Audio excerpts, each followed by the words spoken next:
પોતાને જે ભગત દેખાય પણ ભગત ન હોય, પોતાને જ્ઞાની દેખાડે ને જ્ઞાની ન હોય, પોતાને ધર્મિષ્ઠ દેખાય ને ધાર્મિક ન હોય, તે પાખંડી. અને દેવલક એટલે દેવ પૂજાને જે પોતાની રોજી રોટી કમાવવાનો સાધન બનાવતો હોય તે દેવલક.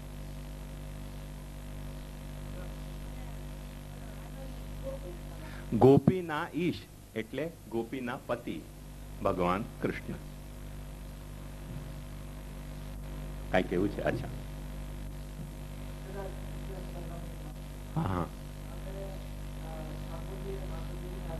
હા,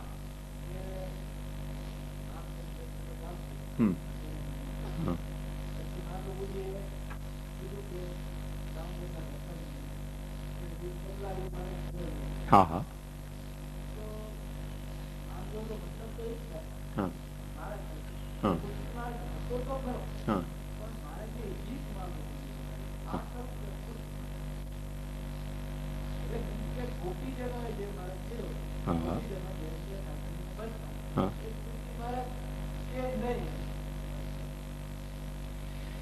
એક વાત કહું કે ગોપીજનોએ ઠાકોરજીને, ગોપીજનોમાં પણ ઘણી બધી ગોપીજનો છે. કોઈકે ઠાકોરજીને સર્વાત્મ ભાવથી ભજ્યા છે. ગોપીજનોમાંના કેટલાક ગોપીજનોએ પ્રભુને પોતાના બોયફ્રેન્ડ તરીકે પણ ભજ્યા છે. બોયફ્રેન્ડ તો સમજ્યા ને, જાર ભાવ જેને કહેવાય. તો ગોપીજનોએ જે ભાવથી ભજ્યા તે ભાવથી કહેવા જતા આપણને ખુલાસો કરવો પડશે કે ગોપીજનો પૈકી કયા ગોપીજનો. તો ગોપીજનો પૈકી જે ગોપીજનોએ સર્વાત્મ ભાવથી ભજ્યા તે ગોપીજનોનો ભાવ સર્વાત્મ ભાવ તરીકે આપણને ગ્રાહ્ય. અને તે ગોપીજનોએ સર્વાત્મ ભાવને કારણે ભજતા હતા તે વખતે પ્રભુએ એમને શૃંગાર ભાવનો દાન કર્યો, એવો શ્રી મહાપ્રભુજી સુબોધનીમાં આખ્યા કરે છે. કે એ શૃંગાર ભાવથી નહોતી ભજવા માંગતી ગોપીજનો, સર્વાત્મ ભાવથી ભજવા માંગતી હતી. સર્વાત્મ ભાવ એટલે જે સર્વભાવનો પણ કોઈકે પ્રશ્ન કર્યો તો તમે જ કર્યો તો? સર્વભાવનો કોણે પ્રશ્ન કર્યો તો? અચ્છા, હા, તો સર્વભાવનો કોકે પ્રશ્ન કર્યો તો તમે. તમારું નામ શું? હા, જયેન્દ્રભાઈએ. તો સર્વભાવ અને સર્વાત્મ ભાવનો એનો તાત્પર્ય સમજો કે જે કાંઈ છે તે તું જ મારો છે, બધી રીતે તું જ છે મારો, તે સર્વાત્મ ભાવ. તો તે સર્વાત્મ ભાવથી એમાં કંઈક એક ભાવનો આગ્રહ નથી. તેથી મહાપ્રભુજી કહે છે સર્વદા સર્વ ભાવેન ભજનીયો વ્રજાધિપ. જેમ આપણે ગીતાના પેલા મહાત્મ્યમાં પ્રસિદ્ધ શ્લોક છે ને, ત્વમેવ માતા છે પિતા ત્વમેવ, ત્વમેવ બંધુશ્ચ સખા ત્વમેવ, ત્વમેવ વિદ્યા દ્રવિણમ ત્વમેવ, ત્વમેવ સર્વમ મમ દેવ. તું મારો બધો જ છે, ઐહિક પારલૌકિક જે છે તે તું છે મારો. એ સર્વભાવ. એ ગોપીજનોમાં પણ મોટા ભાગની ગોપીજનો સર્વભાવથી ભગવાનને ભજતી હતી. તે છતાં પણ સર્વભાવથી ભગવાનને ભજવો તે એમનો ભાવ. અને પ્રભુએ એમને શૃંગાર ભાવનો દાન કર્યો. તેથી પરિણામે એ શૃંગાર ભાવથી પણ સર્વાત્મ ભાવપૂર્વક શૃંગાર ભાવ પણ એમનો થયો, જેને આપણે મધુર ભાવ કે કાંતા ભાવ કે પ્રિયતમ ભાવ જે કંઈ કહેવું હોય એને કહી શકાય. તો હવે આપણે જે ઠાકોરજીને ભજીએ છીએ ને એ સર્વભાવથી ભજો ત્યાં સુધી તો મહાપ્રભુજીને બહુ ગમે. અને તમે જો પરાણે ઠાકોરજીને માન ના માન મેં તેરા મહેમાન કરીને કહો કે હું તું મારો પતિ ને હું તારી ગોપી, અરે ભાઈ તો ગોપી છે કે નહીં, તું એનો ખુલાસો તો કરે. એ ગોપી તરીકે તારું વરણ કરવા માંગે છે કે નહીં? એ તમને દાન કરે તો તમે ગોપી તરીકે ભજન કરો, કોઈને વાંધો નથી. મિયા બીબી રાજી તો ક્યાં કરેગા કાજી. પણ એ દાન ન કરવા માંગતા હોય ગોપી ભાવને તમે પરાણે જબરદસ્તીથી ગોપી બની જાઓ તો એ ભાવ મહાપ્રભુજીને અભિપ્રેત નથી. એટલે થોડીક એમાં કાળજી રાખવી જોઈએ એ પ્રશ્નની વિચારણામાં કે ગોપી ભાવથી ભજન કરીએ તો ગોપીઓના શૃંગાર ભાવ પણ હતો. એ આપેલો વરદાન રૂપ શૃંગાર ભાવ હતો, એમનો પોતાનો ભાવ નહોતો. પ્રભુએ એમને વરદાન આપ્યો હતો, તેથી એમનામાં શૃંગાર ભાવ થયો. એમનો મૂળ ભાવ તો સર્વાત્મ ભાવ હતો, સર્વભાવ હતો. તો મહાપ્રભુજી આપણને સર્વભાવથી પ્રભુને ભજવાની તો છૂટ આપે છે. એટલે તમે ધ્યાનથી જોશો કે આપણા સેવાના પ્રકારમાં જયારે ઠાકોરજીને જગાડીએ ત્યારે બાલભાવથી જગાડીએ છીએ. મંગલાના દર્શન ખોલે ત્યારે ગોપી ભાવના પદો આવી જાય છે, ખંડિતાના પદો આવી જાય. ફરીથી ઠાકોરજીને સ્નાન કરાવીએ ત્યારે યશોદાજીનો ભાવ આવી જાય. પછી શણગાર કરવા જાય ત્યારે કોઈક વખતે સખ્ય ભાવ આવી જાય, કોઈક વખતે માધુર્ય ભાવ જાય. નિરંતર બધા ભાવોને વણી લેવામાં આવ્યા છે. એનો મૂળ કારણ એ કે કોઈ પણ એક ભાવને ખોટી રીતે આપણે પકડી ન લઈએ. સર્વદા સર્વ ભાવે ન ભજનીયો વ્રજાધિપ. એક ભાવને ખોટી રીતે પકડશો પછી શું થશે કે કોઈક તમારી વૃત્તિ તમને છલી જશે. જો પ્રભુ એનો પ્રતિભાવ નહીં આપતા હશે, પ્રભુ જો પ્રતિભાવ આપે એટલે પ્રભુ તે જાતનો સાનુભાવ તમને જતાવે તો કઈ છલના થવી શક્ય નથી. પણ પ્રભુ જો સાનુભાવ ન જતાવે અને તમને તમારો કોઈક ભાવ વ્યર્થમાં જોર પકડી જાય. એક તમને વાત બતાવું કે આપણે યશોદા ભાવથી પ્રભુને ભજીએ. હવે આપણે જીદ કરીએ કે ના હું તારી બા ને તું મારો દીકરો, પછી કોઈક દિવસે ગુસ્સો આવે ને યશોદાજી માફક થપ્પડ મારવા જઈએ, બાંધવા જઈએ, સોટી લઈને મારવા જઈએ. હવે ઠાકોરજીને માર ખાવી હોય, યશોદાજીને પણ બ્રહ્માંડ દેખાડી દીધો તો મારવા ગયા ત્યારે, અને વૃક્ષો તોડી નાખ્યા હતા અને ઘણી બધી લીલાઓ કરી ભગવાને. ત્યાં પણ મફતમાં માર નથી ખાધી. માર ખાધી છે તો કઈ ખવડાવીએ પણ છે ઘણી બધી રીતે. તો ત્યાં પણ એવું થયું ને આપણે માન ના માન મેં તેરા મહેમાન કહીને ઠાકોરજીને સોટી મારવા જઈએ તો કોઈક વખતે પંચાયત ઉભી થાય. આખો ભક્તિનો જે આપણો સંબંધ છે એ પ્રભુ સાથેનો ખોરવાઈ જાય. એટલે ખોટી રીતે ભગવાનના બા બનવાની કોશિશ નહીં કરતા, ખોટી રીતે ભગવાનના દોસ્ત બનવાની કોશિશ નહીં કરતા, ખોટી રીતે ભગવાનની પ્રિયતમા બનવાની કોશિશ નહીં કરતા, પણ સર્વભાવથી ભજો તો કઈ વાંધો નથી કે તું જ મારો જે કઈ છે તે તું જ છે તો વાંધો નહીં આવે. પણ ખોટી રીતે કોઈ એક ભાવનો દુરાગ્રહ પકડીને તમે ભજવા જશો તો એ પ્રકાર મહાપ્રભુજીને અભિપ્રેત નથી. તેથી જ આપણે ત્યાંના સેવાના પ્રકારમાં બધા ભાવોને એક સલંગ વણી લીધા છે કે તમે ખોટી રીતે કોઈ પણ એક ભાવને પકડો નહીં, જેથી તમારા લૌકિક પ્રયોજનો તમને ક્યાંક છેતરી ન જાય. કેમ, હમણાં જ હું એક પ્રવચનમાં ગયો હતો આયોજનમાં. તે પ્રવચનમાં એ ભાઈ બહુ મજેદાર વાત કહેતા હતા. મજેદાર હતી પણ આપણા માર્ગની વાત નહોતી. કે જેને છોકરો ન હોય તે પોતાનો છોકરા ન હોવાનો વેર કૃષ્ણ સાથે વાળી શકે છે. જેને કોઈ દોસ્તાર ન હોય એટલે કોઈ બોયફ્રેન્ડ ન હોય તો એ કૃષ્ણને પોતાનો બોયફ્રેન્ડ માનીને પોતાની વાસનાને શાંત કરી શકે છે. કૃષ્ણનું એક એવું મહત્વપૂર્ણ ચરિત્ર છે. વાત તો બહુ મજેદાર છે, એમાં વાંધો નથી આવતો. પણ એક વાત સમજો કે એ પ્રભુ દાન કરે તો સાચી વાત છે, અને તમને કોઈ વિદ્યાર્થી ન મળતા હોય ને શાંતિપની બનીને એને લઈ સોટી કૃષ્ણને પાછળ પર કે તું નહીં ભણે તો ભણાવ કોને? યાર ભારી પડી જશે કોઈક વખતે કૃષ્ણને ભણાવવા જશો તો. એવું સહેલું નથી કૃષ્ણને ભણાવવું. કૃષ્ણને ભણાવવા માટે સાંદીપની થવું પડશે.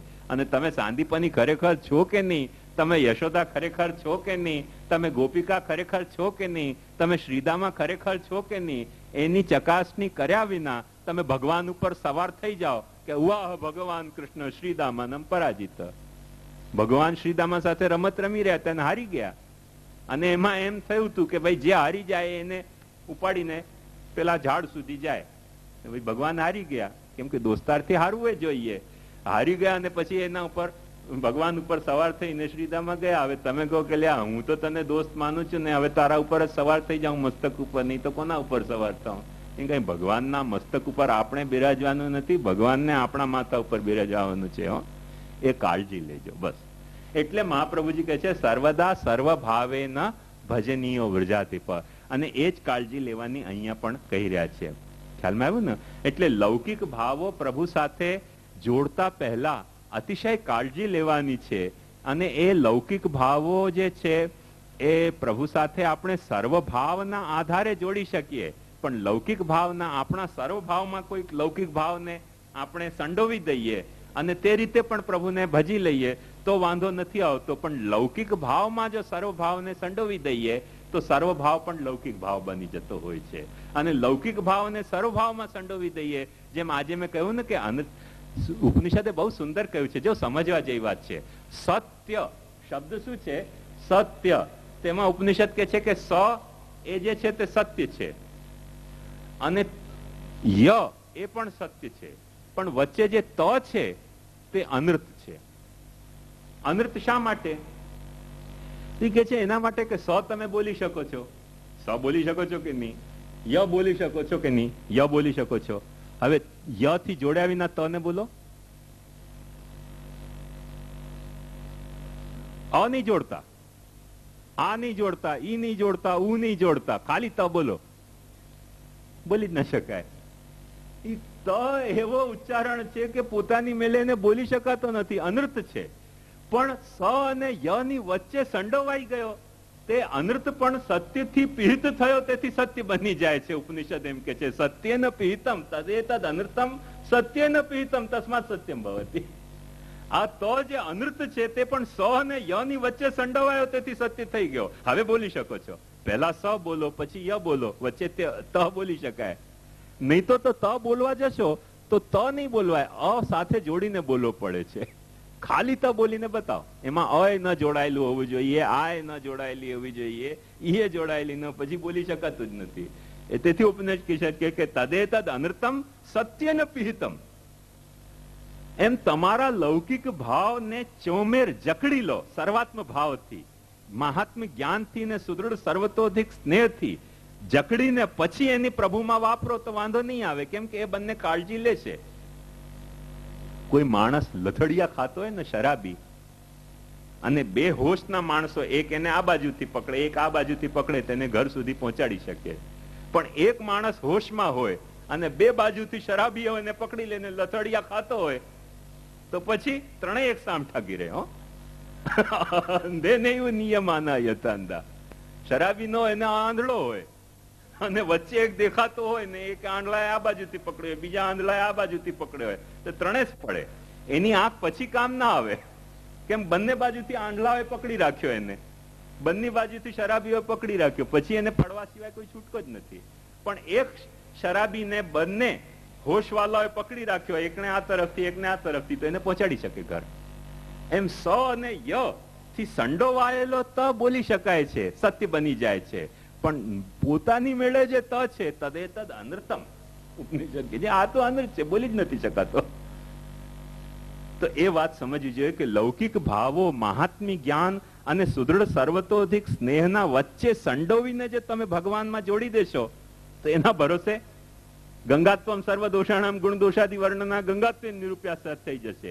પણ એ જે અલૌકિક ભાવ છે એને આજુબાજુ બંને લૌકિક ભાવ જોડી દીધો કે ચાલો દર્શન ખોલીશું, મનોરથી નોંધીશું તો લાભે થશે ને પૂજાએ થશે, પૈસો આવશે ને પભોએ કેવડાવીશું. તો તદેતદ અનર્થમ નહીં, પણ તદેતદ સત્યમ અનર્તેન પીહિતમ થઈ ગયું, પછી અનર્થ થઈ ગયું. આવ્યું ને ખ્યાલમાં? એ રીતે એને સમજવાનો છે. તેથી આ વચન પણ એક જોવા જેવો છે આ સંદર્ભમાં. તેવી જ રીતે 9મો વચન પણ વાંચી જુઓ, બહુ મજેદાર વચન છે. 9મો વચન છે 42મા પાના ઉપર. આ અમરેલી વાલા વાગીશલાલજી મહારાજ ઉપર ગાયકવાડ સરકારે કેસ કર્યો હતો કે તમારા ઠાકોરજી તમારા નથી, પબ્લિકના છે. અને તે કેસ વડોદરા કોર્ટમાં, ગાયકવાડની કોર્ટમાં ચાલ્યો હતો. અને તે વખતે વૈષ્ણવોએ અને મહારાષ્ટ્રીના આમ મુખત્યારે, કેમ કે મહારાષ્ટ્રી તો તે વખતે કોર્ટમાં જતા નહોતા, હવે અમે બધા જવા માંડ્યા. જમાનામાં મહારાષ્ટ્રીઓ કોર્ટમાં નહોતા જતા. કોર્ટ પણ એ જાતની છૂટ આપતી હતી મહારાષ્ટ્રીઓને, કોઈ કોર્ટમાં નહીં આવો, તમે તમારો માણસ મોકલાવી તો ચાલશે. તો મહારાષ્ટ્રીનો જે આમ મુખત્યાર હતો તેને મહારાષ્ટ્રી વતી એક જો બહુ સુંદર પુષ્ટિ માર્ગમાં સુવર્ણાક્ષરોમાં લખવા જેવી જુબાની કોર્ટમાં આપી છે અમરેલી વાલા વાગીશલાલજી. એટલે હમણાં જે વૃદ્ધજીવનજી છે ને, એમના પિતા પુરુષોત્તમલાલજી અને પુરુષોત્તમલાલજીના પિતા વાગીશલાલજી. તો એમના આ મુખ્યાની જબાની છે કે મહારાજને જે આવક વૈષ્ણવો વગેરેમાંથી આવે છે તેમાંથી ઘર ખર્ચ તરીકે ઠાકોરજીનો ખર્ચ મહારાજ ચલાવે છે. ઠાકોરજીના માટે સ્થાવર કે જંગમ અમુક મિલકત જુદી કાઢી તેમાંથી ખર્ચ ચલાવતા નથી.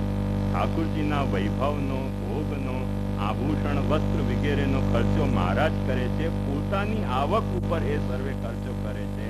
ઠાકોરજીની સન્મુખ ભેટ ધરી શકાતી નથી. ઠાકોરજીની ભેટ દેવ મંદિરમાં જ મોકલવી પડે. મહારાજ શ્રીથી તે ભેટનો ઉપયોગ થઈ શકે નહીં. એ આજથી 100 વર્ષ જૂની જવાની છે. ગાયકવાડ કોર્ટમાં મહારાજના આમ મુખત્યારે આપેલી. એટલે આનાથી પણ જો સ્પષ્ટ થઈ જાય છે કે લૌકિક પ્રયોજનથી ભગવત ભજન નહોતું કરવો, આજથી 100 વર્ષ પહેલા તો મહારાજો કેટલા નિખાલસતાથી આ વાત સ્વીકારતા હતા. હવે કોઈક બાલ લીલા પ્રકટ થઈ ગઈ છે એટલે આવું વિચારે છે કે હવે અમને જગન્યાધિકારી છે તો ક્યાં જઈએ, દરિયામાં પડીએ મરીએ, પણ દરિયામાં પડો નહીં, મરો નહીં, સુધરી જાઓ. જુગ જુગ રાજ કરો શ્રી ગોકુલ, જુગ જુગ રાજ કરો. યસુખ ભજન પ્રતાપ તેજ તે છે નહીં તું ન ટરો. ગોકુલ જુગ જુગ રાજ કરો, એ ભાવ તમારામાં આવવો જોઈએ. તમે વલ્લભના વંશજ છો. દરિયામાં પડો છો શા માટે? જગનની ભક્તિ કરવા માટે. ઉત્તમ પ્રકારની ભક્તિ કરીને આદર્શ કેમ નથી સ્થાપિત કરતા? મેં ચોખ્ખું ત્યાં કહ્યું છે કે ક્યો ન પતિત ઉદ્ધરો, વિશ્વ વિદિત ગતિ દીની પ્રેતન, ક્યો ન જગત ઉદ્ધરો, ગોકુલ જુગ જુગ રાજ કરો. એવું ભાવ કેમ નથી જગાડતા? એવું ભાવ ખોટું કેમ જગાડો છો કે દરિયામાં પડી જઈએ, મરી જઈએ? અરે શા માટે દરિયામાં પડો, મરો યાર, જુગ જુગ રાજ કરો. તમે વલ્લભના વંશજ છો, અગ્નિના વંશજ છો. તમારો તેજ કેમ આવો ઓળવાઈ ગયો? પ્રકટ કરો એ તેજ, પ્રકટ કરો તેજ. અને કોઈ પણ લૌકિક હેતુથી તમે ભજન નહીં કરો. અને જો કે મહાપ્રભુજી તમારા ઉપર કેટલા પ્રસન્ન થાય છે. એવું હોવું જોઈએ. એટલે એ આજે બદલાઈ ગઈ વાત આખી. એ 9માં તમે વાંચશો તો એ જો પ્રકટ તેજ દેખાઈ રહ્યો છે અહીંયા, એ તમને સમજ આવશે. તે પછીથી 19મું વચન કાઢો. જો 19મું વચન પણ બહુ સુંદર વચન છે. 19મું વચન છે આ સુરતવાલા મથરેશજી, એ 1965માં આપેલું પ્રવચન છે એમનું. નહીં 65માં નહીં, હા 65માં. એમાં મથરેશજીએ બહુ સુંદર એક વાત કહી. અમૃત વચન છે ખરેખર. એમાં મથરેશજી આજ્ञा કરે છે कि ब्रह्म संबंध कर सेवा करने से इंद्रियों का भगवान में विनियोग होता है. मंदिर गुरु घर केवल उपदेश करण करने के लिए है. सेवा हमें अपने घरों में ही करनी है. ग्रहे स्थित्वा स्वधर्मत. એ મહારાજ કઈ ભગવાનનો ધંધો ચલાવે અને વૈષ્ણવ બધાએ ધંધાના ગ્રાહક, એવી રીતે સેવાનો પ્રકાર નથી ચલાવવો. દરેક વૈષ્ણવે પોતાના ઘરમાં સેવા કરવી છે, પોતાના તનથી, પોતાના ધનથી ઘરમાં કરવી છે કૃષ્ણ તહેવારે. મહારાજ કઈ ભગવાનના વેચનારા દુકાનદાર નથી કે તમે વેચાતા ભગવાનને ખરીદનાર ગ્રાહક નથી. કેટલું સુંદર વચન મથરેશજીનું છે. એ પણ એક અનુસંધાન કરવા જેવો વચન છે. તે સિવાય હજી એક વચન ઘણો સુંદર છે. તે 21મું વચન, 1 મિનિટ, 21મું વચન એ ભાગવત તત્વ મર્મજ્ઞા ઇન્દિરા બેટીજીનું વચન છે. એ હાલમાં જ અપાયો છે 90માં વૈષ્ણવ પરિવારમાં. એ પણ ખરેખર અમૃત વચન છે. પુષ્ટિ માર્ગમાં દરેકે પોતાના હૃદયમાં કોતરી રાખવા જેવું વચન છે. અને જેમાં ઇન્દિરા બેટીજીએ બહુ સુંદર વાત કહી છે કે શ્રી મહાપ્રભુએ જુદા જુદા મંદિરોની પ્રણાલી ઊભી કરી નથી, પણ એમાં જગતગુરુ વલ્લભાચાર્યનો એક લાંબો દૃષ્ટિકોણ હતો. પ્રત્યેક વૈષ્ણવનું ઘર નંદાલય બનવું જોઈએ. પ્રત્યેક વૈષ્ણવનું ઘર નંદાલય બનવું જોઈએ.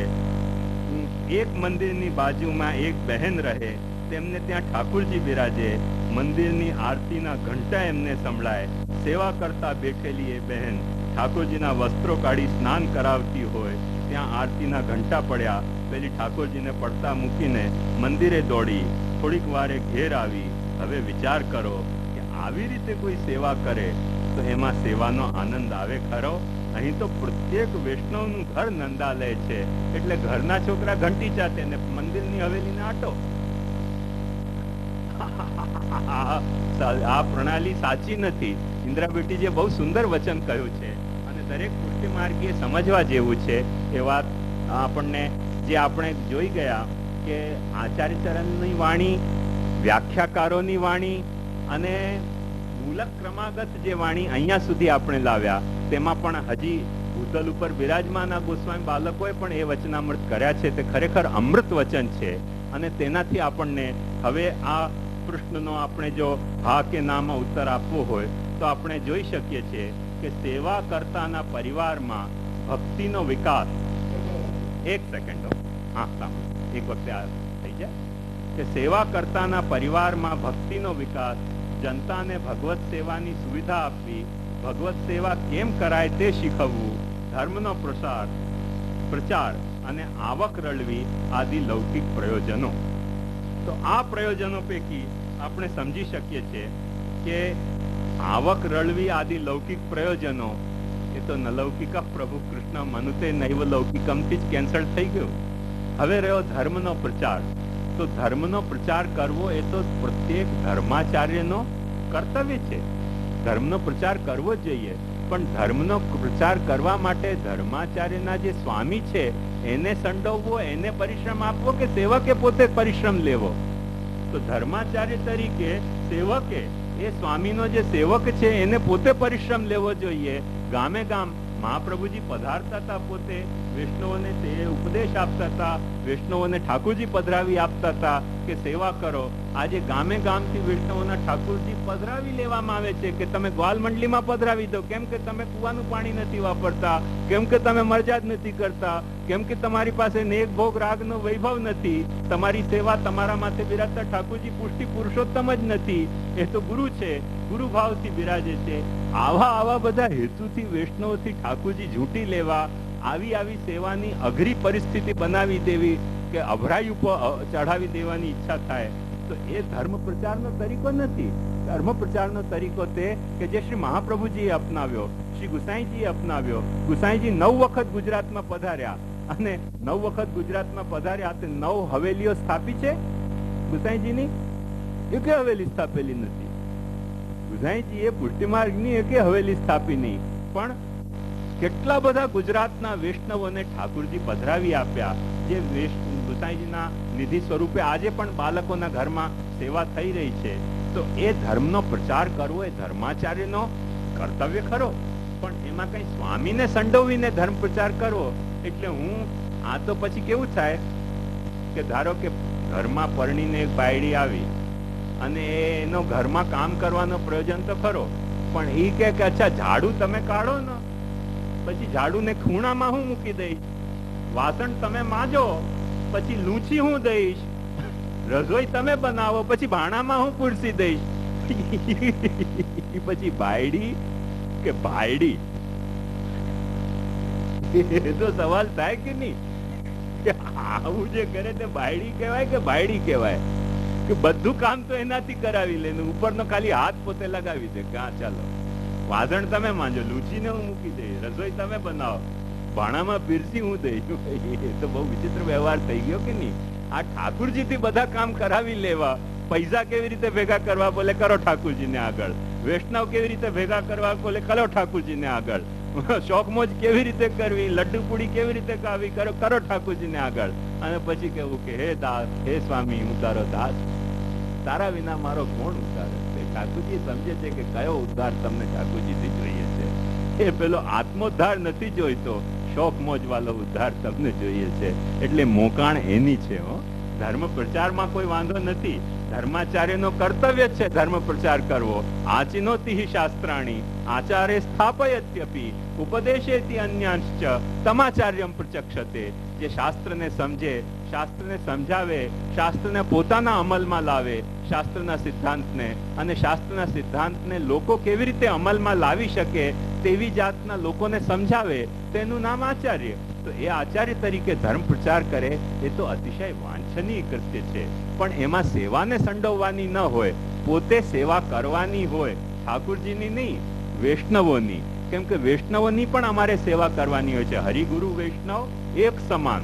તો મહારાજે વૈષ્ણવની સેવા કેવી રીતે કરવાની એને સિદ્ધાંત સમજાવીને, વૈષ્ણવે મહારાજની સેવા કેવી રીતે કરવાની એને ગુરુ તરીકે એનાથી સિદ્ધાંત સમજીને અને અનુસરીને એ ગુરુની સેવા કરે છે. અને બંને મહારાજ અને વૈષ્ણવ બંને મળીને ઠાકોરજીની સેવા કેવી રીતે કરવાની કે પોતાના તનથી, પોતાના ધનથી ઘરમાં કરવી છે. કૃષ્ણ સેવા રે, અમે એવા રે, એ આપણો સિદ્ધાંત છે. તો એ ભગવત ધર્મનો પ્રચાર ચોક્કસ કરો, એમાં કોઈ વાંધો નથી, પણ સેવા દરેકે પોતપોતાના ઘરમાં પોતપોતાના તન ધનથી કરવાની છે. અને ભગવત સેવા કેમ કરાય તે શીખવવું. ઘણા લોકો કહે છે કે સેવા, આપણે ત્યાંનું જે મંદિર છે ને એ તો એક પાઠશાળા છે, સેવા શીખવવાની સ્કૂલ છે. સેવા શીખવવાની સ્કૂલ છે તો કોઈક જમાનામાં વિકસિત સાધનો નહોતા શીખવવાના, તે શીખવતા હતા, બહુ સારું કર્યું, આભાર તમારો. હવે તો વિડીયો આવી ગઈ, જો એક વખત 12 મહિનાની વિડીયો ઉતરાવી લો અને કેસેટ ઘર ઘર પહોંચાડી દો, શીખી જશે બધા. એના માટે 25 વર્ષ સુધી હવેલી ચલાવવી, ખોટો ખર્ચો કરવો, 56 ભોગના નામે પૈસા લઈ લેવા, આના નામે પૈસા લઈ લેવા, તેના એક વખતે માગી લો ને પૈસા, 12 મહિનાની કેસેટ સેવાની ઉતરાવી લો, શણગાર કેવી રીતે કરાય, ભોગ કેવી રીતે ધરાય, ફૂલ મંડલી કેવી રીતે ધરાય, કીર્તન કેવી રીતે, આ તો આમાં વિડીયોમાં શું નથી આવતું. એટલે રૂપે આવે છે ને નામે આવે છે, શબ્દે આવે છે ને રૂપે આવે છે, બંને આમાં આવી જશે, બધા જ લોકો શીખી જશે. એક વખતે ખર્ચો થશે પણ 56 ભોગ કરતા ઓછો ખર્ચામાં આખી 1 વર્ષની કેસેટ થઈ શકે છે સેવાની. એ કેસેટને ઘર ઘરમાં મોકલાવી દો, લોકો બધા સેવા શીખી જશે. એના માટે તમારા ઠાકોરજીની સેવાને કો કે ધંધાકીય રૂપે ચલાવવું એ કેવી રીતે પ્રાપ્ત થાય? એટલે ભગવત સેવા કેમ કરાય તે શીખવવું એ બહુ ઉત્તમ પ્રકાર છે. પણ એ ઉત્તમ પ્રકાર શીખવવા માટે ફરીથી ઠાકુરજીને સંડોવવા એ પ્રકાર ઉત્તમ નથી. અને જનતાને ભગવત સેવાની સુવિધા પ્રદાન કરવી એ તો મોટા ભાગે એવું જ હોય છે. સમજવા જેવી વાત છે હો, કે ભાગવત સપ્તાહ જે કરાવતા હોય છે ને, એ કોઈક જમાનામાં પરીક્ષિત બિચારો ભોળો હતો, એક એને કથા સાંભળી. આજે જે કથા સપ્તાહ કરાવતા હોય છે એ કથા નથી સાંભળતા હોય, તો ખાતરદારી જ કરતા હોય છે કથા સાંભળવા આવનારની. પેલો પરીક્ષિતના જમાના રાઈના ભાવ રાતે ગયા, તો આ કર તે કર તે કર આ કર. કથા સાંભળવા કોઈક જુદો આવે છે, કથા કહેવા કોઈક જુદો હોય છે, અને કથા સાંભળનાર કોઈક ત્રીજો જ હોય છે. એમાં કઈ કથા સાંભળાતી જ નથી. તો એ પ્રકાર સાચો નથી હો ભાઈ સાહેબ, કથા સાંભળવાનો. એવી રીતે આ પ્રકાર સાચો નથી. આપણે સેવા શું છે હેલો, કે પબ્લિકને માટે આપણે સેવા કરીએ, તો આપણે પબ્લિકના માટે સેવા કરીએ, એમાં તમારી જો સેવા છૂટી જતી હોય તો એવી સેવા શું કામની? કરવી જોઈએ પબ્લિકના માટે. પણ પબ્લિકના માટે તમે કેમ કરો છો? પબ્લિકને સમજાવી દો ને કે પબ્લિક પોતે કરે. દરેક વાતમાં પબ્લિક પોતાનો ટીવી પોતાના ઘરમાં વસાવી રહી છે, પોતાનો નલનો પાણીનો કનેક્શન પોતાના ઘરમાં વસાવી રહી છે, તો પોતાના ઠાકોરજી કેમ નથી પોતાના માથે પધરાવીને સેવા કરતી પબ્લિક? આવી બદમાશ પબ્લિક કે જે સેવા જ ન કરવા માંગતી હોય એને શા માટે પુષ્ટિ માર્ગી માનવી જોઈએ? એને મર્યાદા માર્ગી ગણો, અથવા મર્યાદા માર્ગી ન ગણવી હોય તો એને પ્રવાહ માર્ગી ગણો, કાંઈક તો ગણો. પણ આપણે ના, કેમ કે આવું ગણીએ પછી ભેટ ન ધરે તો પંચાયત થઈ જાય. એટલે ભેટ ધરતી રહે એટલે કાંઈ કરે નહીં. પણ એને આપણે, અમારા મુંબઈમાં એક બહુ મજેદાર એક કેરેક્ટર હતો, હવે બિચારો રહ્યો નહીં, પણ એનો કેરેક્ટર સમજવા જેવો હતો. કે એને એ વાંઢો હતો, એટલે ઘરમાં એને કોઈ જડે નહીં. એને પંચાયત શું થાય કે રસોઈ બનાવે કોણ? એટલે એને એક બહુ સુંદર કાર્યક્રમ ગોઠવી લીધું કે નહેરુજી જયારે આવે ત્યારે કાલા વાવટા લઈને ઉભો રહી જાય, નહેરુજી મુર્દાબાદ, નહેરુજી મુર્દાબાદ. એટલે 5-10 વખત એવું નાટક કર્યું. એટલે નહેરુજી આવવાના હોય એના 3 દિવસ પહેલા પોલીસ એને એરેસ્ટ કરીને જેલમાં બેસાડી દે. નહેરુજી જાય પછી એને છોડે. પછી નહેરુજી પછી જે પ્રાઇમ મિનિસ્ટર થાય એ આવવાનો હોય એટલે કાલા વાવટા લઈને ઘોષણા કરી દે. તો એમ કરી કરીને 100 વખત તો એરેસ્ટ થયો. એને છાપામાં નામ આવ્યો, થત્તે કમ્પ્લીટ સેન્ચુરી. તો મેં એમને પૂછ્યું, થત્તેજી હવે કેટલી વખત તમે જશો? બોલે આ સેન્ચુરીનો તો રેકોર્ડ પહેલે કોઈકે તોડી રાખ્યો છે અમેરિકામાં, મારે એનાથી આગળ જવું છે. તો જેલમાં પછી શું છે કે પેલા પોલિટિકલ કેદી હોય ને, રાજનીતિ કેદી હોય, એને ખાવા પીવાનું બહુ સરખું મળે. રીઢા ગુનેગાર હોય ને એને ખાવાનું સરખું ના મળે, અને આવા જે રાજનીતિક જે કેદી હોય એને ખાવા પીવાનું સરખું મળે. એટલે બાયડીનો એનો જે ઉણપતિ એને જેલમાં જઈને કાઢી લીધી. પછી જેલમાંથી છૂટે એટલે પાછા કોઈક લોકો પાસે જાય. પેલા ભલમનસાદ કરનારા ઘણા લોકો ને કે જેલમાં મને બહુ ત્રાસ થયો, મારે ચેકઅપ કરાવવું છે, મેડિકલ સર્ટિફિકેટ લેવા માટે હોસ્પિટલમાં ભરતી થઈ જાય. 15-20 દિવસ ત્યાં હોસ્પિટલમાં આનંદથી ખાય. કોઈ સેઠિયાઓને કહે કે જો મેં વાવટો દેખાવો, મને જેલમાં ઠોકી દીધા. એટલે પેલા હોસ્પિટલમાં સખાવત કરી દે કે ભાઈ 15 દિવસ એમનું ચેકઅપ કરો. 15 દિવસ ત્યાં ખાય, પાછું કોઈક ને કોઈક હેતુ શોધી લઈને પાછો જેલમાં ચાલી જાય. એને રસોઈ બનાવવાની જરૂરત નથી. વાંડાભાઈ બહુ આનંદથી ખાઈ ખાઈને મર્યો. તો એવું બધું નહીં નાટક કરવું જોઈએ. ખાવું છે તો યાર પરણી જાઓ. મને ઘણી વખતે લોકો કહે છે કે અમે દર્શન કરીએ છીએ એમાં વાંધો શું? અને ઘણી વખતે હું એક જ વાત કહું છું કે બહુ તાલાવેલી થતી હોય ને તો પરણી જાઓ. પડોશીની બારીમાં કેમ જુઓ છો? અમે કે ના, બારીમાં પરણીએ તો પછી અમારે ખર્ચો આપવો પડે, એટલે બારીમાં જોઈને સંતોષ માની લઈશું. એ વૃત્તિ સારી નથી. હા, હવે બોલો. હા, સેવા કરતાના પરિવારનો ભક્તિનો વિકાસ એ એટલે એક વાત સમજો કે આજ હજી સુધીના આપણા બધા જ વિવેચનમાં આપણે આ વાત જોઈ ગયા કે સેવા એ ભક્તિના અંગ રૂપે કરવી છે, ભક્તિ એને સેવા રૂપે અમલમાં લાવવી છે, અને જેની સાથે આપણે અહંતા મમતાથી બંધાયેલા હોઈએ તે બધા વચ્ચેમાં સેવા અથવા સેવાના પરિચારક બનીને એ લોકો ભક્તિ કૃષ્ણને ભક્તિથી રીઝવે અને બધામાં બધાની સેવા ભક્તિ રૂપે ખીલી ઉઠે. યથા ભક્તિ પ્રવૃદ્ધા સ્યાત તથોપાયો નિરૂપ્યતે. બીજદાઢ્ય પ્રકારસ્તુ ગ્રહે સ્થિત્વા સ્વધર્મત. ઘરમાં રહીને ઘરના બધા પરિવારના લોકો સાથે તમે સેવામાં પરાયણ થાઓ.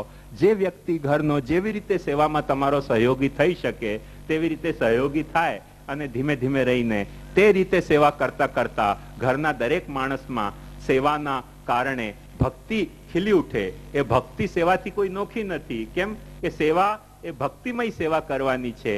એ રીત જે છે તે પ્રીતની રીત છે, અને પ્રીત જે છે એની કોઈક રીત છે, ઢંગ ઢળા વિનાની એ પ્રીત નથી. એ રીતે જો આપણે વિચારીએ તો તમારો જે કંઈ તમે આમાં ચાર્ટમાં ભર્યો હોય તેમાં જો પહેલી વસ્તુને તમે સાચી લખી તો તમને 100% માર્ક મળી ગયા, અને બીજી બધી વસ્તુઓને તમે સાચી લખી તો જેટલા જેટલા મને જરા ગણિત સરખી રીતે નથી આવડતું પણ 5 જો હોય તો 100માં એને 20% માર્ક સમજો, અને એક માર્ક તમને ખોવાતો જાય છે. અને કેટલા માર્ક મળ્યા તે તમે તમારું રિઝલ્ટ ચેક કરી લો. આ રીતે આપણો બીજા મુદ્દાનો આપણે વિચાર આજે કર્યો. હવે આજે અહીંયા સમાપ્ત કરીએ. પ્રશ્નો ઘણા બધા આવ્યા છે, પણ જો તમારે બેસવાની ઈચ્છા હોય તો હું જોઈ લઉં.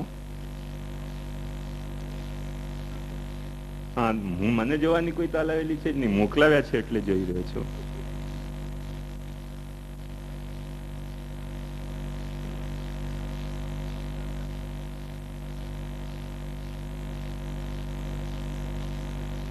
તનુવિત્તજા એટલે પોતાના તનથી પોતાના ધનથી સેવા કરે તે તનુવિત્તજા. લૌકિક અને અલૌકિકને કેવી રીતે ઓળખવો?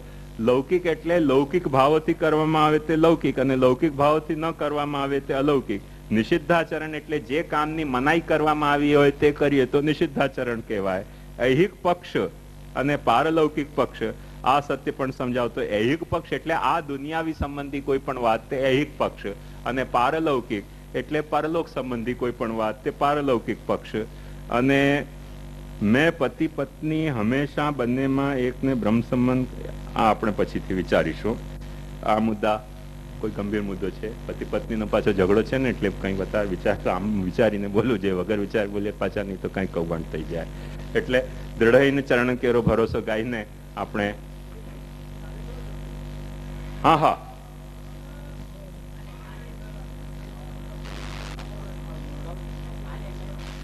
એક મિનિટ.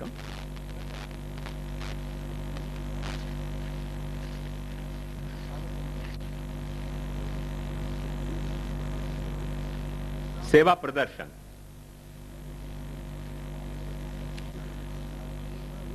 હા, દૃઢેન ચરણન કેરો ભરોસો, દૃઢેન ચરણન કેરો.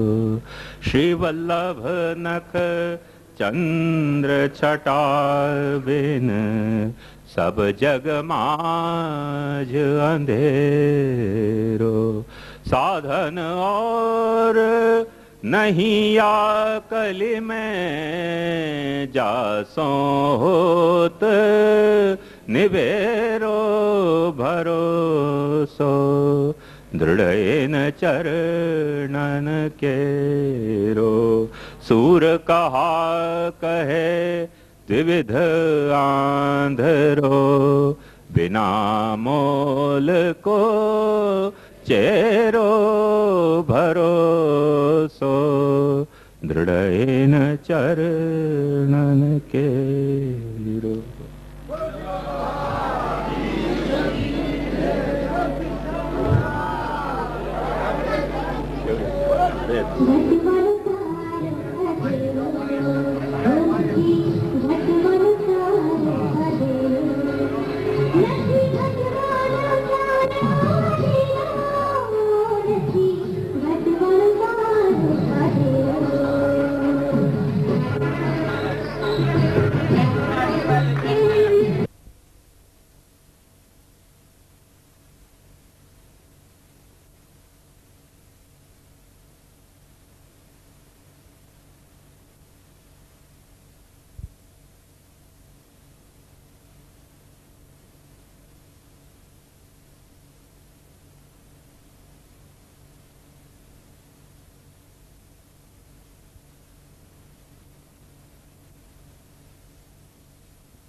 સ્વીયાનાં તાન્નિજાચાર્યાન પ્રણમામિ મુહુર્મુહુઃ યદનુગ્રહતો જંતુઃ સર્વદુઃખાતિગો ભવેત તમહં સર્વદા વંદે શ્રીમદ્વલ્લભનંદનમ અજ્ઞાનતિમિરાંધસ્ય જ્ઞાનાંજનશલાકયા ચક્ષુરુન્મીલિतं येन તસ્मै શ્રીગુરવે નમઃ નમામિ હૃદયે શેષે લીલાક્ષીરાબ્ધિશાયિનમ લક્ષ્મીસહસ્રલીલાભિ સેવ્યમાनं કલાનિધિં ચતુર્ભિશ્ચ ચતુર્ભિશ્ચ ચતુર્ભિશ્ચ સ્ત્રીભિસ્તથા ષડ્ભિર્વિરાજતે યોऽસૌ પંચધા હૃદયે મમ.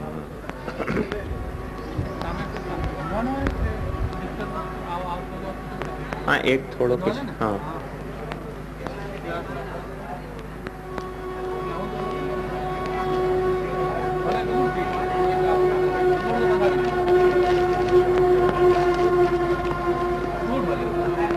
કાલે આપણે કર્યું હતું ને, કાલે હજી બે ત્રણ થોડી ને ભલે ગાડો.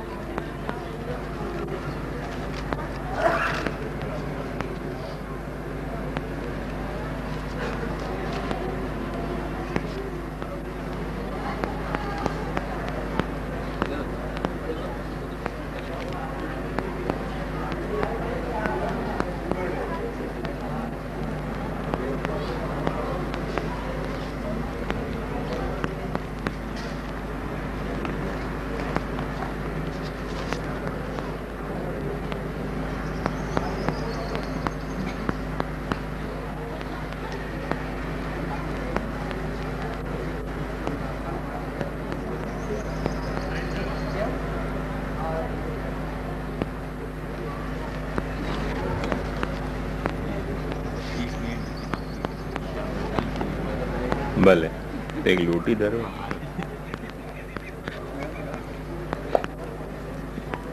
અહીંયા નહીં, અહીંયા નહીં, દૂર હતી. બિલકુલ બાર આગે.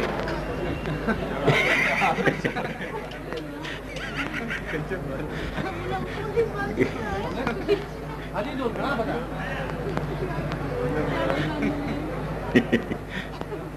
पर्पस ध्यान नहीं आया, पर्पस ध्यान આપણા શિબિરમાં શ્રી મહાપ્રભુની, શ્રી ગુસાઈજીની, ગોપીનાથજીની વાણીનો આશય કેવી રીતે સમજવો, તે પછી સેવાનું પ્રયોજન શું, તે અને આજે હવે સેવા પ્રદર્શન એ વિષય આપણે લેવા જઈ રહ્યા છીએ. કોઈ પણ વસ્તુ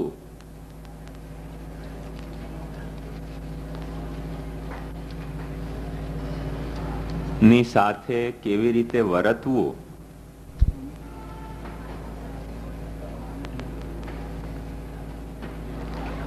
તેના માટે ભગવાને આપેલી આપણી પાસે બે સામર્થ્ય હોય છે. તે પૈકી એક સામર્થ્ય પ્રમાણની. પેલી પ્રમાણ વાળી છોકરી ક્યાં ગઈ?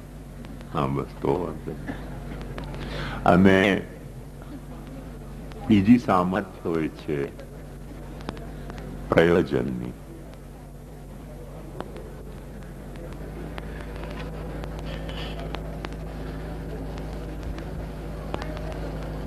દાખલા તરીકે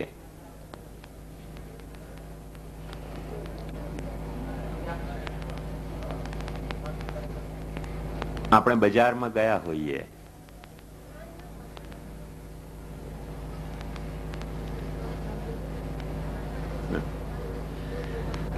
બજારમાં ગયા હોઈએ અને ઘણી બધી વસ્તુઓ વેચાતી હોય, પણ તે વસ્તુ પૈકી કઈ વસ્તુ આપણા માટે ઉપયોગી છે અને કઈ વસ્તુ આપણા માટે આવશ્યક છે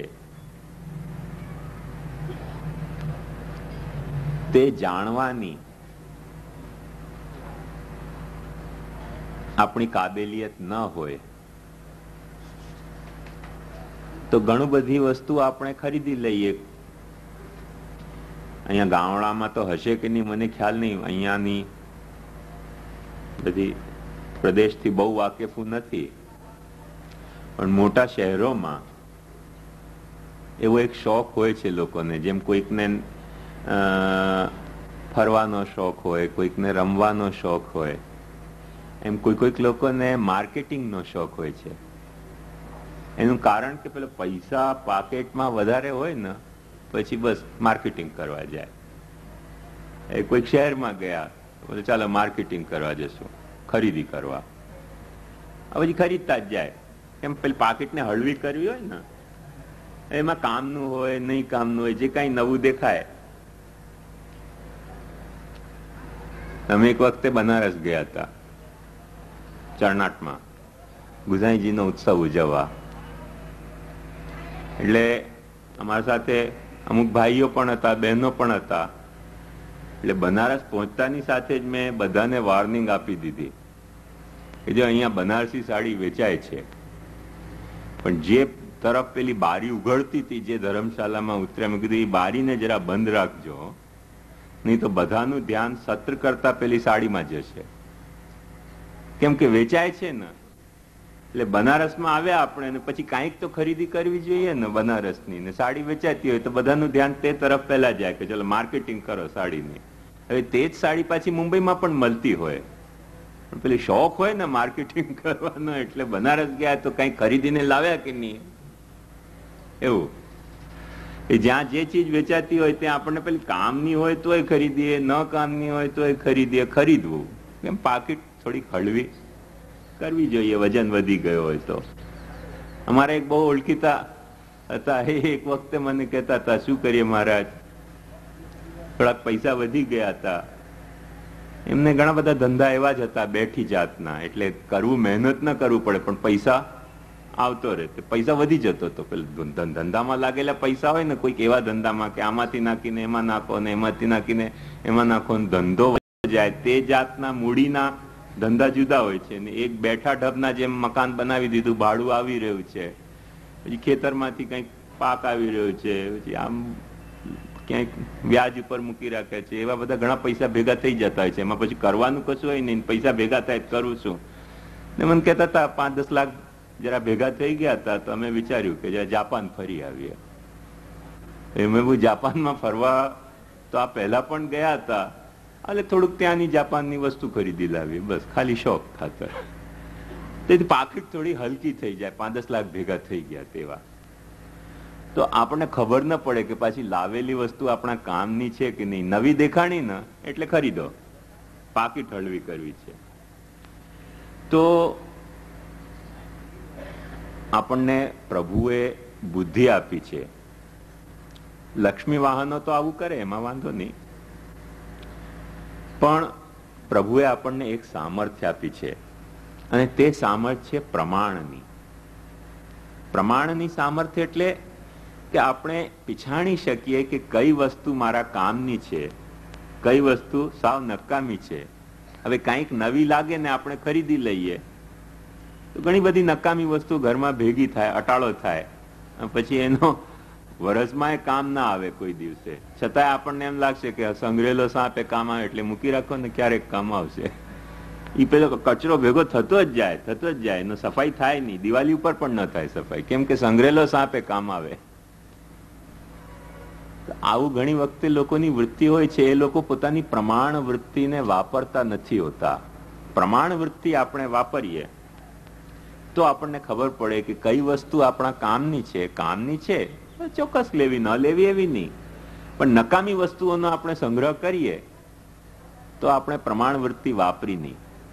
તો પ્રભુએ આપણને, પરમાત્માએ એક પ્રમાણની સામર્થ્ય આપી છે કે જે સામર્થ્યના કારણે આપણે કોઈ પણ વસ્તુને પીછાણી શકીએ છીએ સરખી રીતે કે આ વસ્તુ મારા કામની છે કે નકામી છે, આ વસ્તુ મારે લેવી જોઈએ કે ન લેવી જોઈએ, એ બધું જાણવા માટે આપણી પાસે કંઈક સમજવાનો સાધન હોવો જોઈએ ને, કે સારી વસ્તુ કેવી, ખરાબ વસ્તુ કેવી. અને બીજો સાધન, સામર્થ્ય જે પરમાત્માએ આપણને આપ્યો છે તે પ્રયોજનનો. એટલે પ્રયોજનના સામર્થ્યથી આપણને એ ખબર પડે કે મારા કામની વસ્તુ છે કે નકામી વસ્તુ છે. હું ખરીદું પણ એનાથી, ખરીદવાથી મારું કોઈ પ્રયોજન સરતું હોય તો કામની વસ્તુ, અને મારું કશું પ્રયોજન સરતું ન હોય, ખાલી નવી દેખાણી એટલે લઈ લીધી. આવી બધી નિષ્પ્રયોજન વસ્તુને આપણે ભેગી કરતા જઈએ પછી એનો પાર જ ના આવે. ઘરમાં કચરો જ વધે, કામ વ્યવસ્થા ન થાય, સુઘડતા ન જળવાય ઘરમાં. તેથી પ્રમાણથી આપણે વસ્તુ સારી છે કે ખોટી છે એને આપણે પછાણી શકીએ. અને પ્રયોજનની જે પરમાત્માએ આપણને સામર્થ્ય આપી છે તેનાથી આપણે એ સમજી શકીએ કે સારી પણ વસ્તુ હોય પણ મારા કામની ન હોય તો મારે શા માટે ખોટી ખટપટમાં પડવું જોઈએ. તાજમહેલ કેટલો સારો, કોઈ ના પાડી શકે? પણ હું આગ્રા જાઉં ને કહું કે અત્યારે આ તાજમહેલ કેટલો સુંદર, પ્રમાણથી બરાબર દેખાય આંખથી કે બહુ સુંદર, પણ મારા કામનો ખરો? હું મુમતાઝ તો મારે કામનો કે મારે ત્યાં દફનાઈ જવું જોઈએ. પણ તેથી દરેક સારી વસ્તુ મારા કામની હોય એવું માની લેવાની ભ્રાંતિ સેવી જોઈએ નહીં. કેમ હું ત્યાં રહેવા જાઉં તો પેલો શાહજહાં મારા ઉપર નારાજ થઈ જાય કે મેં તો મારા મુમતાજ માટે બનાવીને તમે અહીંયા ક્યાંથી આવી ગયા? બોલે અમને સારી લાગી એટલે આવી ગયા. પણ સારી લાગી એટલે આવી જવાનું ન હોય ભાઈ સાહેબ. તમારા કામનું છે કે નહીં? તમારા કામનું હોય તો આવવું જ ન જોઈએ તમારે. એટલે દરેક વખતે આપણને એ વાતનો વિવેક શેનાથી જાગે? પ્રયોજનની સામર્થ્યથી જાગે, પ્રમાણની સામર્થ્યથી ન જાગે. હવે એ બંને સામર્થ્યોનો જયારે આપણે પ્રયોગ કરીએ, પ્રમાણ સામર્થ્યનો પ્રયોગ, તેથી વસ્તુ સારી છે કે ખોટી તેને પીછાણીએ, અને પ્રયોજન સામર્થ્યનો પ્રયોગ કરીએ, તેથી તે સારી કે ખોટી વસ્તુ. એક વાત સમજો, ઘણી વખતે ઝેર પણ માણસના પ્રયોજન માટે હોય તો સારો હોય છે. પેલા શું કહેવાય, ખેતરમાં આવી જતી હોય છે ને તીડ. હવે એ ખેતરને સાવ ખતમ કરી દીધી હોય તો ઝેર છાંટવું પડે, તો ઝેર પણ કામની વસ્તુ હોય છે. પ્રયોજન હોય તો ઝેર પણ કામ આવે, અને પ્રયોજન ન હોય ને આપણે અમૃત ભેગું કરતા જઈએ અને પાછો અમૃતે ભેગો કરેલો સડી જાય, ગંધાય તો કામનો શું પાછો? એટલે નિષ્પ્રયોજન અમૃત પણ બેકાર છે અને સપ્રયોજન વિષ પણ બહુ સારો હોય છે. તો આપણને પ્રયોજનની સામર્થ્યથી એ વસ્તુ ખબર પડે કે આ સારી વસ્તુ પણ મારા કામની છે કે નહીં.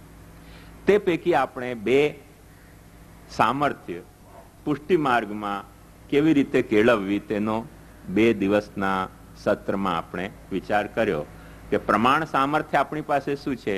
જેમ કોઈ દેખાતી વસ્તુ હોય તો એને પીછાણવાનો પ્રમાણ સામર્થ્ય આંખ હોય છે, સંભળાતી વસ્તુ હોય તો એને પીછાણવાનું સામર્થ્ય કાન હોય છે, સુગંધ કે દુર્ગંધની વસ્તુ હોય તો એને પીછાણવાનું સામર્થ્ય નાકમાં રહેલું છે, સ્પર્શ કરીને ઠંડી છે કે ગરમ છે એ જો આપણે નક્કી કરવું હોય તો એને પીછાણવાનું સામર્થ્ય સ્પર્શમાં રહેલું હોય છે, ત્વચામાં. તેવી રીતે કોઈ વસ્તુ કામની છે કે નકામી છે તેનું સામર્થ્ય આપણા ભીતર રહેલા પ્રયોજન બોધમાં રહેલું હોય છે. એ પ્રયોજન બોધને આપણે વાપરીએ તો આપણને ખબર પડે. અને એ આપણે વાપરીએ જ નહીં, બસ ચાલુ ખાતામાં બસ માર્કેટિંગના મૂડમાં હોઈએ કે ત્યારે નવા આવ્યા છે તો કંઈક તો ખરીદીને જવું. ભલે મુંબઈમાં મળતું હોય તોય કેશોદમાં આવ્યા કે નહીં, પછી આપણે અહીંયા ઇન્ક્વાયરી કરીએ કે ભાઈ કેશોદમાં કઈ વસ્તુ મળે છે. એ કોઈ કહે કે કેશોદમાં આ વસ્તુનું નિર્માણ થાય છે, ચાલો હવે કેશોદ આવે તો કંઈક તો ખરીદીને કરીને જવું જોઈએ ને. મુંબઈની પાછા પૂછે કેશોદ જઈને શું લાવ્યા, તો જવાબ શું આપવો? એવી લોકોને શરમ આવતી હોય છે. એટલે નકામી વસ્તુ ઘણી બધી ખરીદી કરી લે. પણ એ શા માટે ખરીદી લેતા હોય છે કે પરમાત્માએ આપણી ભીતર ભરેલી જે પ્રયોજનની સામર્થ્ય છે તેનો આપણે સરખો વપરાશ કર્યો નથી. એને વપરાશ કરો પછી કામ આપવા માંડશે. તમને એક બહુ મજેદાર રમૂજી વાત બતાવું. મેં તમને કહ્યું ને કાલે કે પરમ દિવસે મેં કહ્યું કે મને એક જ આંખથી દેખાય છે, આંખથી દેખાતું નથી. મને ઘણા વખત સુધી ખબર જ નહોતી કે આંખથી નહોતું દેખાતું મને. એક દિવસે શું થયું કે એમ આંખ કરીને જો મને કે દેખાય બરાબર નહીં, એટલે મને ચિંતા થઈ કે કંઈક લોચો થઈ ગયો. હું ડોક્ટર પાસે ગયો. એક ડોક્ટર પાસે કહ્યું કે કોઈ ચશ્મા ચડે નહીં પાછા, આ તો ખાલી દેખાવના ચશ્મા છે, હો, કામના ચશ્મા નથી. પેલું એક આંખમાં પહેરીને એક આંખમાં ના પહેરી લોકોને કેવું લાગે, પહેરી લેવાનું. એવી રીતે દેખાવના ચશ્મા છે. ડોક્ટરે મને કહ્યું કે મહારાજ તમે આ આંખ વાપરી નહીં બચપનથી, તેથી આ આંખ કામ કરતી બંધ થઈ ગઈ. બાકી બીજી કોઈ ખોટ નથી આંખમાં. એમ ડોળા સરખા છે, બધું જ બરાબર છે, પણ ચશ્મા કોઈ નંબર લાગે જ નહીં એને. આ ચશ્મા પહેરીને આમ કરું તો મને એવું દેખાય કે કોઈક બેઠા છે, પણ કોણ બેઠા છે ન દેખાય. એટલો અંતર છે. એનું મૂળ કારણ શું કે ડોક્ટરે 2-3-4 ડોક્ટરને બતાવ્યા, બધા ડોક્ટર એમ કહે છે કે નાનપણથી તમે એક જ આંખ વાપરી છે, બીજી આંખ વાપરી નહીં એટલે પેલી કામ કરતી બંધ થઈ ગઈ છે. હવે એમાં કોઈ પણ ચશ્મા ચડશે જ નહીં, વાપરી નહીં એટલે. મેં કીધું હવે વાપરું તો બોલે હવે વાપરવાથી પછી ફાયદો ન થાય, તો નાનપણથી વાપરી હોત તો બરાબર કામમાં રહે. એટલે જે આપણને પરમાત્માએ સામર્થ્ય આપી છે એને થોડીક આપણે વાપરતા રહીએ તો એ કામ આવે. અને વાપરીએ જ નહીં આપણે પછી નકામી થઈ જાય સામર્થ્ય મળેલી પણ. એટલે પુષ્કળ કરોડ રૂપિયા કમાયા તમે, અને પછી આપણે વાપરીએ નહીં, એને જમીનમાં ગાડી દઈએ. તો શાસ્ત્રમાં બહુ સુંદર નીતિશાસ્ત્રમાં કહ્યું છે કે દાનમ ભોગો નાશ. આ દાન, ભોગ અને નાશ એ 3 રીતે ધન વપરાય. તો જે દાન અને ભોગમાં ધનને નથી વાપરતો તેનો ત્રીજી ગતિ થાય છે કે નાશ જ એ ધનનું થાય. કાં તો ધનને કોઈ કાઢીને લઈ જાય, નહીં તો ધનને કારણે આનો કોઈ મર્ડર કરી જાય. એટલે જે ધનની સામર્થ્ય આપણને મળી તેને આપણે વાપરીએ તો બહુ સુંદર એનો ઉપયોગ થઈ શકે. ભોગમાં થવો હોય તો ભોગમાં થાય, દાનમાં થવો હોય તો દાનમાં થાય, પણ જેનો દાન કે ભોગ બેમાંથી એક પણ વપરાશ આવતો નથી જે ધન, તેની ત્રીજી ગતિ થાય છે નાશની. તો જે પ્રભુએ સામર્થ્ય આપી તેનો કંઈક વપરાશ આપણે રાખીએ તો એ બધી સામર્થ્ય વર્કિંગ ઓર્ડરમાં રહે. એટલે વપરાશમાં આવેલી વસ્તુ ઉપર, જે વાસણ તમારા ઘરમાં હોય ને, એ વપરાશમાં આવતા એના ઉપર કાટ ચડે કોઈ દિવસે ન ચડે, અને વાપરીએ જ નહીં એ વાસણને પછી એમાં કાટ ચડી જાય. તો એ ગેરવપરાશની વસ્તુમાં કાટ ચડી જતું હોય છે. એવી રીતે આપણી બુદ્ધિ કે આપણી જે કંઈ સામર્થ્ય છે તેમ પ્રયોજનની સામર્થ્યને પણ આપણે વાપરીએ નહીં અને નિષ્પ્રયોજન કામો સદંતર કરતા જ રહીએ જીવનમાં, પછી પેલી પ્રયોજનની સામર્થ્યમાં કાટ ચડી જાય. પછી આપણને વિવેક આવે નહીં કે કઈ વસ્તુ ખરીદવી ને કઈ વસ્તુ નહીં ખરીદવી. તેથી બીજો જે સામર્થ્ય પ્રભુનો છે, પ્રભુએ આપેલી આપણને સામર્થ્ય છે પ્રયોજનની સામર્થ્ય, કે આપણને જો વાપરીએ તો સમજમાં આવવા માંડે. એટલે કોઈ પણ વસ્તુને કરતા પહેલા, તેથી જ તમને ખ્યાલ હોય તો સત્ર શરૂઆત કરતા પહેલા મેં તમને પૂછ્યું કે ભાઈ પ્રયોજન તમને ખ્યાલ છે? કોઈક સત્રાર્થીઓ શિબિરાર્થીઓ કહ્યું કે અમે આ પ્રયોજનથી ભેગા થયા. કોઈકને કદાચ, હું આક્ષેપ નથી કરતો, પણ વાપરી નહીં હોય એટલે ખ્યાલ નહીં આવ્યું કે કયા પ્રયોજનથી ભેગા થયા. બધા ભેગા થતા હતા તેમ એ ભેગા થઈ ગયા. આમાં મુંબઈમાં એવું ઘણું બધું થાય, ક્યાંય પણ ક્યુ દેખાય તો લોકો એ ક્યુમાં જઈને ઉભા રહી જાય. પછી ઘાસલેટની છે કે સાકરની પૂછે જ નહીં, કાંઈક તો ક્યુ છે ને, હવે ક્યુ છે એટલે આપણને લાગે કે હશે કાંઈક, ત્યારે આપણે ઉભા થઈ ગયા નિષ્પ્રભાવથી, જેમ ભેંસ ઉભી થઈ જાય એ રીતે. પણ પ્રયોજન સામર્થ્યને આપણે વાપરીએ કે ભાઈ જે બાબતની ક્યુ છે તે બાબત મારા કામની છે કે નહીં, એ પ્રયોજન સામર્થ્યને વાપરો તો તમને ખબર પડે કે ક્યુમાં તમે 1 કલાક વાટ જોઈ, પણ પછી એનો પ્રયોજન તો સિદ્ધ થવો જોઈએ ને. અહીંયા તો મને ખબર નહીં, પણ મુંબઈમાં આનો મેં ઘણો અનુભવ કર્યો છે કે ચાલીને જઈએ ને તો 10 મિનિટના દૂરી ઉપર હોય કોઈ જગ્યા, પણ બસના સ્ટોપ ઉપર માણસ 1 કલાક ઉભો રહે. ક્યુમાં ફેંસી ગયો ને, નંબર આવે નહીં, ઉભો રહે એકદમ નિષ્પ્રભાવથી, નિષ્પ્રયોજન ભાવથી. જેમ ભગવાન ગીતામાં કે છે ને કે કર્મણ્યેવાધિકારસ્તે મા ફલેષુ કદાચન મા કર્મ ફલ હેતુભૂ માતે સંગોસ્ત્વ કર્મણી. તો ક્યુમાં ઘણા બધા લોકોને એવો જ ભાવ છે કે ભાઈ ક્યુમાં ઉભવાનો કર્મ કરવામાં જ તારો અધિકાર છે, પછી ફલનો તારો અધિકાર નથી. 10 મિનિટમાં ચાલીને પહોંચી શકાય, પણ પેલો ઘંટાભર ક્યુમાં ઉભો તે ઉભો જ રહે. બસ વાળો કંડક્ટર ના પાડી જાય તો ક્યાં ગાળો આપતો રહે કે બહુ પોપ્યુલેશન વધી ગયું છે, પ્રજા વધી ગઈ છે, બસમાં ભીડ વધી ગઈ છે. અલ્યા પણ ચાલીને કેમ નથી જતો 10 મિનિટમાં? ઘંટાભર અહીંયા ક્યુમાં ઉભો રહ્યો. એ પ્રયોજનની સામર્થ્યને આપણે વાપરતા નથી. ક્યુમાં ઉભવાનું પ્રયોજન શું? બસની ક્યુમાં ક્યાંક પહોંચવું છે, એ પહોંચવું જો 10 મિનિટમાં પહોંચી શકાતું હોય તો 1 કલાક બસમાં પણ પેલું શું છે, આશા તૃષ્ણા ના મરે કહે ગયે દાસ કબીર. એક બસ આવે અને ન લે એટલે 15 મિનિટ આપણે ક્યુમાં ઉભા રહ્યા. પછી આપણને ફરી પાછી આશા થઈ જાય કે વારું આ બસે ન લીધા, બીજી બસ તો લઈ લેશે ને. બીજી બસ પાછી ન લે, પાછી અડધો કલાક ગયો. ઘંટાભર ઉભા રહે પણ 15 મિનિટનું ચાલીને ડિસ્ટન્સ કાપી ન લે લોકો. કેમ કે પ્રયોજન સામર્થ્ય આપણે આપણી વાપરતા નથી હોતા. અમારે એક મિત્રમાં એમ કહ્યું કે એને બધા જે વખતે ટીવી આવ્યો ને તો બધાએ ટીવી લીધો, એટલે બધાએ પછી એકબીજાને પૂછે કેમ તમારે ઘરમાં ટીવી નથી? એટલે પૂછવાનો આ છે કે પૈસા વૈસાની કઈ ખોટ તો નથી, એટલે શરમના મારે ટીવી લઈ લે. શરમના મારે ટીવી લીધું, પછી પેલું ટીવીનો પ્રોગ્રામ સ્ટાર્ટ થાય એટલે સ્ટાર્ટ કરી લે ને પછી માથા પકડીને પછી પ્રોગ્રામમાં મજા નથી આવતી, કંટાળો આવે છે. આવો નકામો ટીવી લીધો. પહેલી બેવકૂફી કે ટીવી લીધો, બીજી બેવકૂફી કે એને ટાઈમસર ખોલી દીધો, ત્રીજી બેવકૂફી કે એને જોઈને પાછી આપણે કંટાળતા હોઈએ કે આમાં કઈ સારા પ્રોગ્રામ જ આવતી નથી. આમચી માટી ને આમચા માણસ ને શું ધંધો છે. આવું બધું થતું હોય છે. પણ પછી પ્રયોજનનો સામર્થ્ય વાપરે નહીં એટલે બેઠા બેઠા ગાળો આપે. હવે પેલા કઈક બીજો કોઈ પ્રોગ્રામ શું શરૂ થયો છે તે હવે બધા ખુશ થઈ ગયા કે હવે ચલો હવે આપણે આમચી માટી ને આમચા માણસથી અમારો છુટકારો થયો. હવે યુરોપચી માટી ને યુરોપચા માણસ દેખવાનું દર્શનનો અમને સમય મળી ગયો. એટલે બધા જ પ્રસન્ન થઈ ગયા છે. જે લોકો પેલો શું ડિસ્ક એન્ટેના કે શું કહેવાય ન લગાડીને પછી હવે પ્રદર્શન બરાબર શરૂ થઈ ગયું. તો એ પ્રયોજનનું સામર્થ્ય આપણે વાપરીએ તો બધું ખબર પડે, નહીં તો ખબર જ ન પડે. માણસને કામ કરે છે એટલે આપણે કરવું.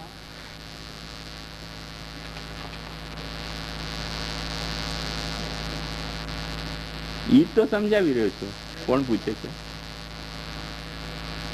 અચ્છા અચ્છા. પ્રમાણનું સામર્થ્ય તે કોઈક વસ્તુને જાણવાનું, પીછાણવાનું સામર્થ્ય, અને પ્રયોજનનું સામર્થ્ય એટલે કે તે વસ્તુ મારા કામની છે કે નહીં તે સમજવાનું સામર્થ્ય. અને તે બંને સામર્થ્યને આપણે વાપરીશું તો જ એ કામની રહેશે, નહીં તો મળેલી આ બંને સામર્થ્ય પણ જેમ મેં મારી આંખનું ઉદાહરણ આપ્યો કે નહીં કે વાપરી નહીં એટલે કામ કરતી બંધ થઈ ગઈ. અચ્છા, સામર્થ્ય એટલે શક્તિ. આવ્યું ખ્યાલમાં? મને એમ સમજ્યું કે પ્રમાણનો તને ખ્યાલ ના આવ્યો. સામર્થ્ય એટલે શક્તિ, તાકાત. તો પ્રભુએ આપણે બે તાકાત આપી છે ને કે તમે સમજી શકો છો કે કોઈ વસ્તુ સારી છે કઈ ખોટી છે, એવી શક્તિ તમને આપી છે. અને કઈ વસ્તુ તમારા કામની છે કે કઈ વસ્તુ તમારા કામની નથી એ પણ સમજવાની તમને તાકાત આપી છે ને. પણ એ વાપરવી જોઈએ. જેમ માણસ વાપરે હાથને તો કસરત ન કરે તો પણ હાથ અને પગ મજબૂત થઈ જતા હોય છે. અને હાથ અને પગ વાપરીએ નહીં. લોકોને એમ ભ્રાંતિ હોય છે કે કસરત કરે તો હાથ પગ મજબૂત થાય. પણ એ કસરત કરે તે હાથ પગ મજબૂત થાય તે કોના? કે જેને હાથ પગથી કામ નથી લેવો. આપણા ખેડૂતો ના, જેને હાથ પગથી કામ લેવો છે એમને કઈ કસરત કરવાથી હાથ પગ મજબૂત નથી થતા. કામ કરતા હાથ પગ પોતાની મેળે મજબૂત બની જતા હોય છે. પણ જેને હાથ પગનાથી કામ નથી લેવું તેને પછી ખોટી કસરત કરીને, સાચી કે ખોટી, પણ કરીને પછી હાથ પગને મજબૂત બનાવવા પડે. કેમ કે એમના જીવનમાં હાથ પગના કામ નથી. આખો દિવસ ખુરશી ઉપર બેસીને ખાલી સહી જ કરવાની હોય અને પાછું કસરત એ ન કરે એટલે હાથ પગ કમજોર થઈ જાય, એટલે કસરત કરવી પડે. પણ જેના જીવનમાં હાથ પગથી કામ લેવાનું નિરંતર એ છે, એને કઈ કસરત કરીને હાથ પગ મજબૂત કરવાના ન હોય. ઘણા બધા શહેરના કસરત કરીને હાથ પગને મજબૂત કરનારાઓ કરતા વગર કસરત કરનારા ગામના લોકો જે હાથ પગથી કામ લેતા હોય છે એ વધારે શક્તિશાળી હોય છે. અમારા કિશનગઢમાં એક કુંદનલાલજી હતા, તેમને 40 ગાગર જલ ભરવાનું કહીએ, સહેજ ખેલ, એટલું સહેજ ખેલ, એમને એમ ખબર જ ન પડે અને બધું જલ ભરી દે. અને બધું જલ ભરી દે પછી અમે કહીએ ભાઈ હવે થયું, ઘણું પાણી ભરી દીધું, પછી અમે નાહવા જઈએ તો કે ના, એક તાજી ગાગરનો જલ હજી આપને કુવામાંથી ખેંચીને નવડાવો. અમે હું ઘણું એમને સમજાવ, ભાઈ આટલું બધું નહીં તમે તકલીફ કરો. એમને કઈ તકલીફ જ નહોતી લાગતી, એટલે એ મારી વાત નહોતા સમજતા, હું એમની વાત નહોતો સમજતો. આટલું બધું પાણી કુવામાંથી કાઢે, 60-70 ફૂટનો ઊંડો કુવા, એમાંથી પાણી ખેંચવું.